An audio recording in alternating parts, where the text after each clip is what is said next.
Probably since I started working, really. Obviously my foot size has changed, so I've had to say goodbye to some of my favourite trainers. But probably, yeah, since I started working, so I'm 14 really. And I could afford my own trainers.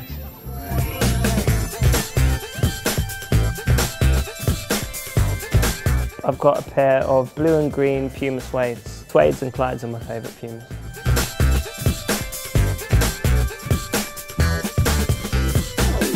Noel Fielding's. Talk us through Noel Fielding's style.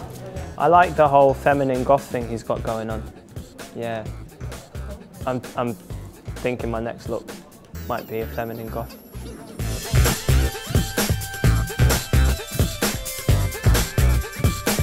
Kind of high-end streetwear, yeah. It's kind of weird talking about myself in third person. I always think people that talk about themselves in third person tend to be but... Okay, Stephen, how would you see your style? That's much better.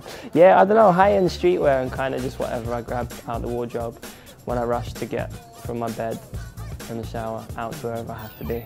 I tend to leave things till the last minute, so I don't put much thought into what I wear.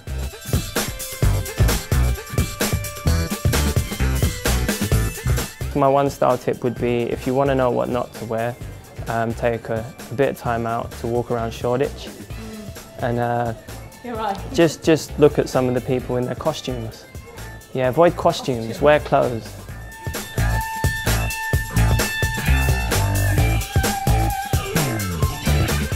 Just by keeping people around me who aren't afraid to call me a if they need to.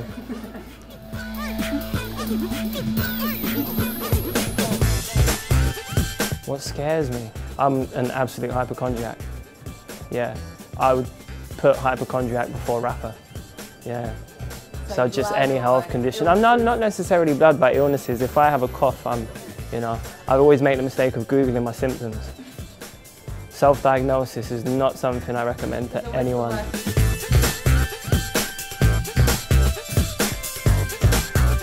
Katie Price. Katie Price. She annoys me. And any specific reasons why? Her person, yeah, just in general, really.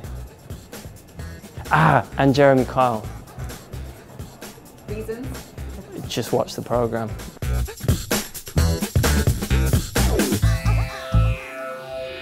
Really embarrassed. I'm not that bashful. Yeah, but there was an incident where my then girlfriend was cooking and she asked me to chop the chilies. So I washed my hands before I chopped the bird's eye chilies, put them into the pasta, but didn't wash my hands afterwards. I went to the bathroom and about 5 minutes later I started getting, at first, quite a pleasant warm sensation, and then a not so pleasant hot sensation, and then a really unpleasant burning sensation. It ended up with me asking my then girlfriend to get me a cold flannel while she was on the floor in tears, pissing herself with laughter. That was quite embarrassing. I fell off a stage once as well, but...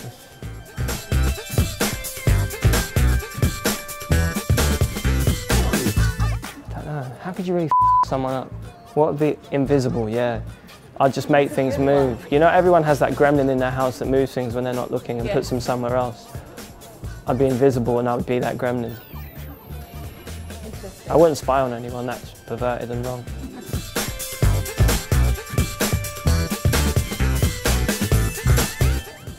Best thing I've ever been getting, a pack of salt and vinegar crisps. That takes dedication to know that my favourite crisps are, no, they were on my tour bus when I got on and they'd knocked on the door, spoke to the driver or my tour manager and given them to him while I was sound checking.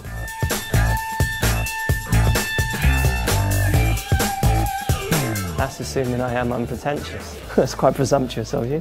Well, we're being nice. So you're saying you're a pretentious type of person? I'm a prick.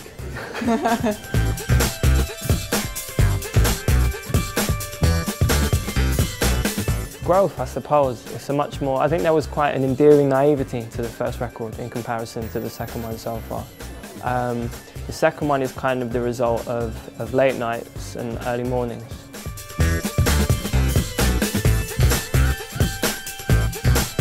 I'm actually working with Mark Ronson tomorrow. The first single actually features Emily Sandé. I've worked with a lot of the producers that I worked with on the first record, on the second album. I haven't forgotten my roots, but I'm also going out to America to work with some people as well. Nice. But I don't want to count my chickens before they hatch.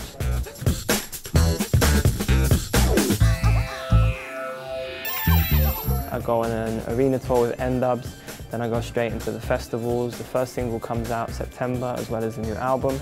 So I'll be doing lots of promo, lots more sleepless nights and early mornings, and a very off Stephen.